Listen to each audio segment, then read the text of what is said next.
Hey y'all, welcome back to the channel. First off, thanks to my subscribers. If you haven't subscribed, please do so. If you have any questions or comments about this video, feel free to ask below, leave a comment if you got any questions. So those of you watching the channel, know I've been working on Project Big Red. It's been a while since I've made any videos on that car, and I'm going to show you guys some work that I've got done on that car so far. So I've got the door frames done on 85, 86 cars. The window trim is done in a dark charcoal color. It's not satin black. So if you look at the window frames right here, they're done in it's like a satin charcoal. That's how they came in 85 and 86. See a lot of people that paint them black. That's not correct, but if that's what you prefer, that's fine. There's nothing wrong with that. But I'm putting this car back original, so I want it to look as correct as possible. I'm also going to go over the back window removal and install. Yes, it's already in. I'll show you that when it's done. I've got another hatch sitting over here. So I'm going to show you guys on this hatch how to kind of take the window out. It is already cut out just to expedite the process. I'm going to show you guys how to cut it out, how to install it. Just to make the video short, I don't like to make long videos. I know you guys got plenty of things to do, so I don't like to waste you guys' time. So I'm going to show you the door frames here I've got done. Also the dash, if you guys haven't seen. I've got the dash done on Big Red right here if you want to check that out. So the dash is done out of my 30,000 mile 86 GT. Now the paint that I use is an SEM paint for the charcoal trim. The number on that is 39153 for those of you who want to put your trim back original charcoal instead of the black. So I take my time down in here and tape it up like factory. And then when I paint the car and untape it, it'll look new. The door is also done just like this. And also on the insides, got the charcoal painted in here, not the satin black, but the charcoal. So I'm going to do the run channel weather strip tomorrow. I might make a short video on that for you guys so you can see that, but tomorrow I'll probably make a short video on that. So without further ado, I'm going to show you guys how to do the rear window. Like I said, I'm going to make it quick as far as removing it. This is already cut out. So you'll need two tools. A lot of you guys, I've seen that they're starting to make reproduction window trim. I know a lot of guys bend these when taking it off because it does get aggravating.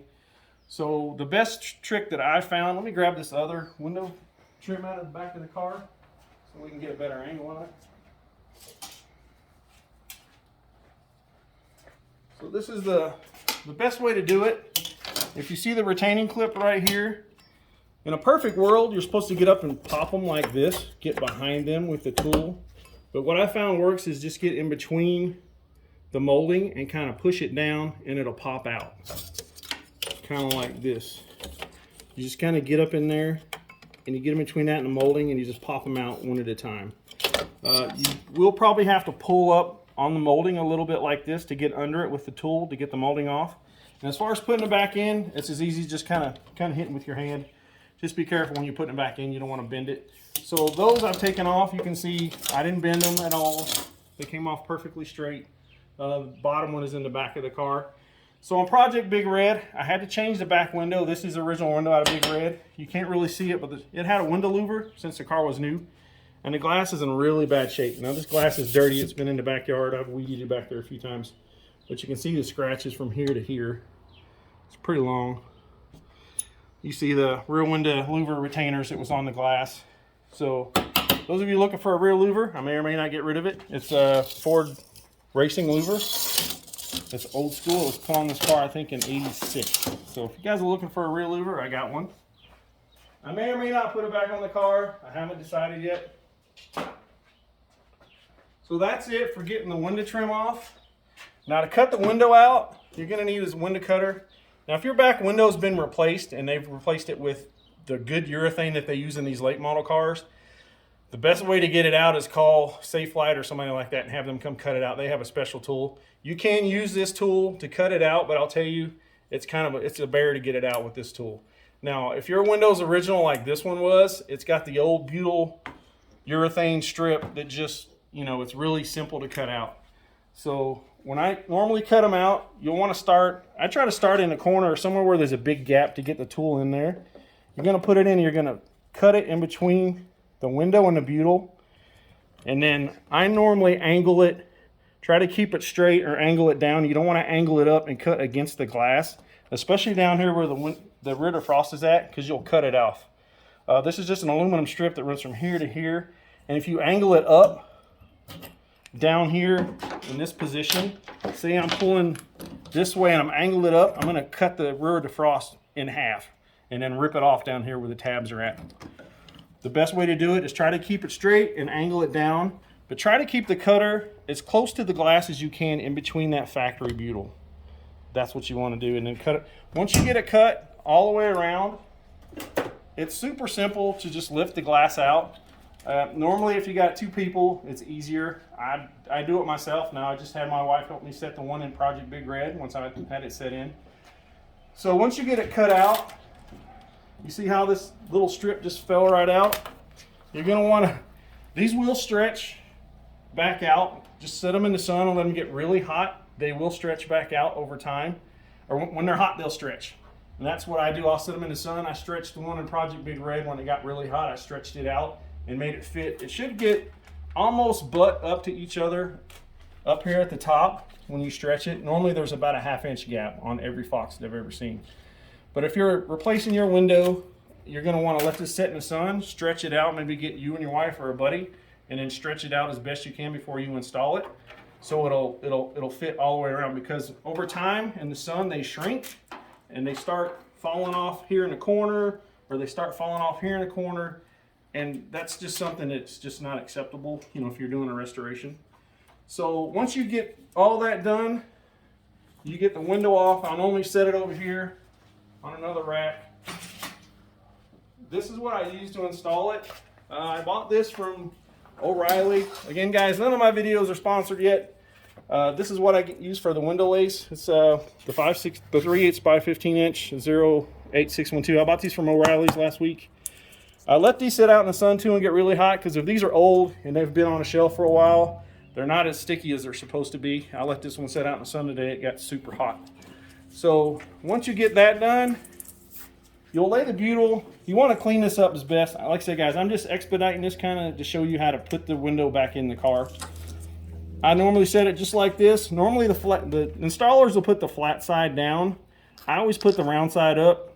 I don't know why, that's just how I do it. It gives me a little bit more urethane, or butyl, not really urethane.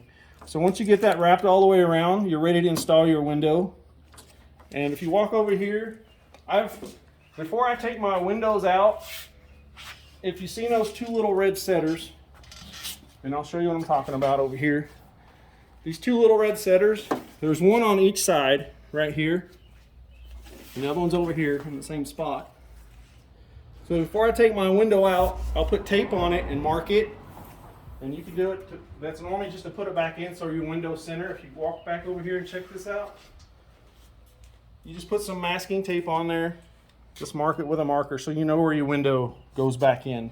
That way you've got a good gap all the way around.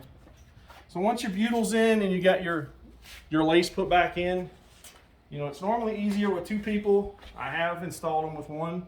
You just center that where that is at right there, and you basically just drop it back down in. So that's really it. Now that's a little off, but you know, you can, before you smack it tight, you can move it back side to side just a little bit so you can put it where you want it. So I'm gonna walk over here and show you Big Red real quick. So on this one right here, like I said, Big Red's window is done. If you want to look up in here, I stretch all this lacing up here, that black lace that I was talking about stretching out. See how nice and neat it fits now. So this was in the sun. It was 102 here today, so we got super hot. Like I said, you're normally going to have about a 1/2 inch gap on a Fox. And you see how tight that fits all the way around with that fresh red paint, even up here in the corner.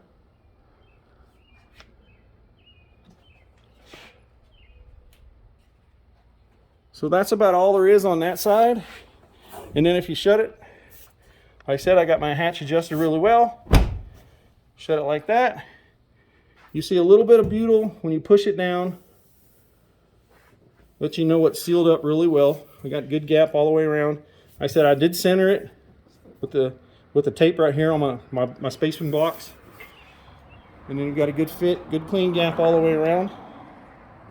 You'll see a little bit of butyl coming out of the window. That just lets you know that you've got enough in there and that it's sealed up really well.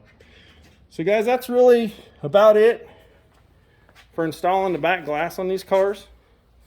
Like I said, if you guys got any other questions or comments, feel free to leave comments or questions below. Again, thank you guys for taking the time to watch these videos. I know it's been a while since I posted. I appreciate you guys watching my videos. Again, if you got any questions or comments, thanks to my subscribers. If you haven't subscribed yet, please do so. And I hope everybody had a good Father's Day. It was yesterday.